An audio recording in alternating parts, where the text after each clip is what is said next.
31 interesting behind-the-scenes facts about late-night talk shows. A lot of Jimmy Kimmel's family members work for Jimmy Kimmel Live.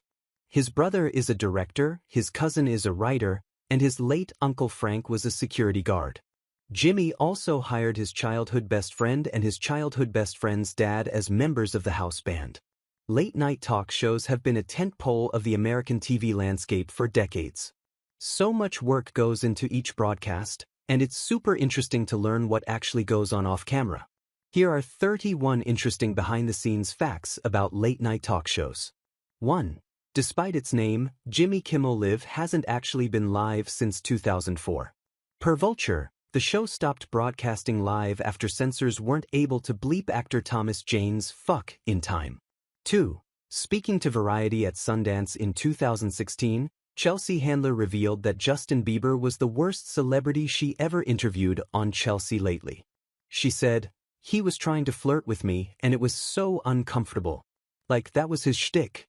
He'd come on and flirt with you." 3. Joan Rivers told The Hollywood Reporter that she was rejected from The Tonight Show 7 times before she was finally brought on as a funny girl writer. Though, unlike many of her male peers, she never got to perform stand-up on the show. She worked alongside Johnny Carson for 18 years, until she was finally offered her own show. She said, "The first person I called was Johnny, and he hung up on me, and never, ever spoke to me again. And then denied that I called him. I think he really felt because I was a woman that I just was his. That I wouldn't leave him. I know this sounds very warped. He didn't like that as a woman, I went up against him." According to Time, Jay Leno upheld the ban during his tenure out of respect for Johnny, but Jimmy Fallon finally broke it when she appeared on his premiere episode and was later on as a guest in 2014. 4. Per CBS, in 2009, Conan O'Brien replaced Jay Leno as the host of The Tonight Show, but less than a year later, Conan quit following NBC's announcement that his show would be pushed to later in the night to open up the primetime spot for the new The Jay Leno Show. Conan got a $32 million settlement, but he was legally prohibited from going on TV, doing interviews, or criticizing NBC for some time afterwards. Conan told 60 Minutes, "That first day that I woke up and was no longer the host of The Tonight Show, I remember the first thought I had is, I am not shaving. And that was my small victory, you know. Okay, so I lost The Tonight Show, but I'll show them. I'll stop shaving. This year is still incomprehensible to me. The amount of stuff that's happened in my life in the last year it's gonna take me a long time to process it." Since touring was allowed under his contract, he reunited with his former staff and embarked on the legally prohibited from being funny on television tour. He continued, "I went through some stuff. And I got very depressed at times. It was like a marriage breaking up suddenly, violently, quickly. And I was just trying to figure out what happened.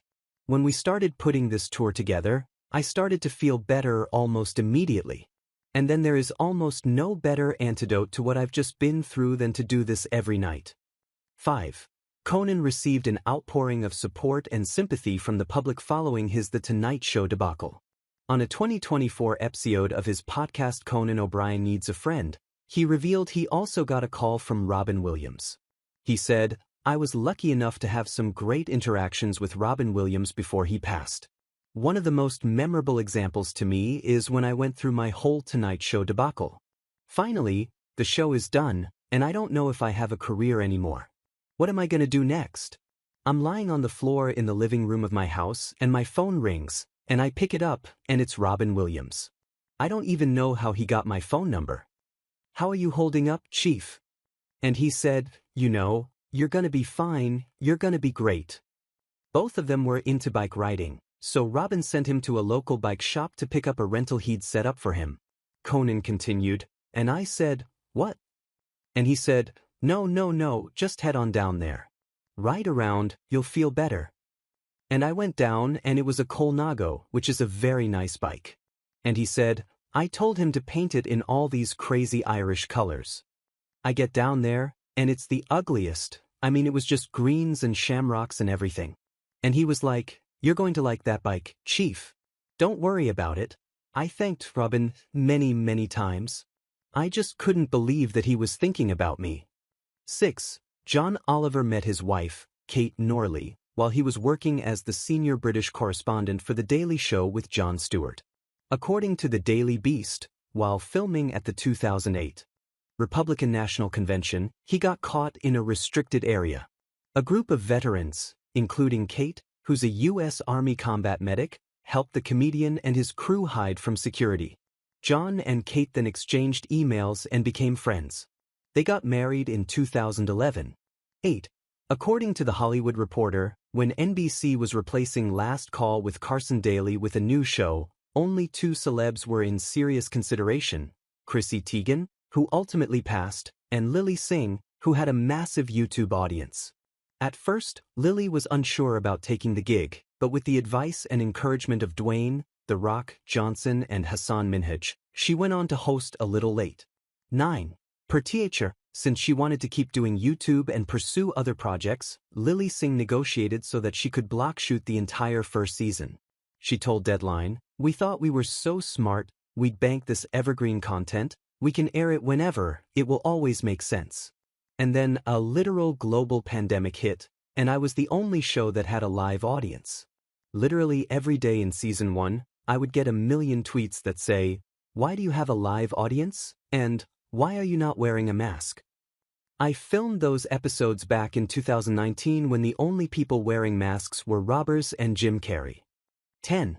According to Vulture, Jimmy Kimmel Live planned to serve its studio audience free alcohol. However, that decision was swiftly reversed after the premiere because a woman vomited. 11. The Tonight Show, the longest-running late-night show, debuted in 1954. It was originally hosted by Steve Allen. He told Late Night with David Letterman, "The show was an enormous hit during its first year in which, I repeat, it was a local program. It was a smash, and because it was a smash, the NBC people said, 'We must put this fine program on the network.' So I said, 'Who's gonna stop you?' And they said, 'However, we think we should make a few changes.' And I said, 'Changes in a hit?' And they said, 'Yes.'" He continued, "I said, 'What do you have in mind?' 'Cause you should always keep your mind open.' Now, the show was 90 minutes of rip-roaring comedy, right? And that's why they wanted to put it on the network. So they said, 'Well, we thought a nice weather report.'" He said that, after a few weeks, they finally got embarrassed and stopped, including the weather report. 12. Per the Washington Post, after Johnny Carson's retirement in 1992, an epic late-night war began when Jay Leno took over The Tonight Show, a role David Letterman had expected was his. Many people thought the throne rightfully belonged to Letterman, but Leno had a secret deal with NBC. Per People, in the story of Late Night, Rick Ludwin, the then vice president of NBC, said, Jay Leno had just signed a new deal that guaranteed Jay The Tonight Show whenever Johnny Carson stepped down. He also said that dealing with Letterman had become bothersome and draining because he was unnecessarily rude to NBC staff. This behavior was a contributing factor in his final decision to choose Leno.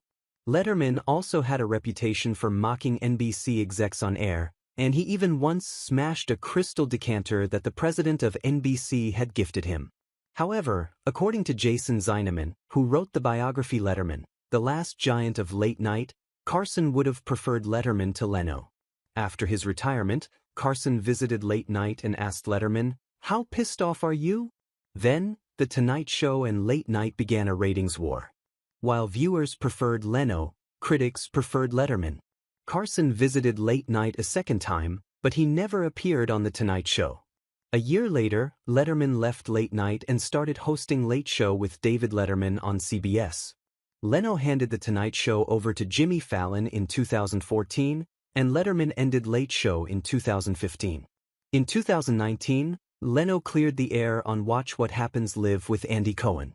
He said, "The idea that we hate each other is, the media makes a big thing about it. I am a huge fan. I'd watch him and go, 'Oh man, how do you put those sentences together?' And he'd watch me and go, 'How can you be so confident on stage?' So I think we sort of took from each other a little bit." 13. When Jimmy Fallon took over The Tonight Show, production returned to 30 Rock in NYC. At the same time, Seth Meyers took over Late Night, meaning both shows would shoot in the same building. According to the New York Times, NBC was concerned about sound bleed because Jimmy's studio is directly above Seth's.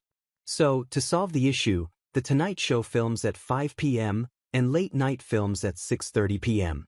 14. Before their filmed interview segments, guests often do a pre-interview. On Late Night with Seth Meyers, Jerry Seinfeld explained,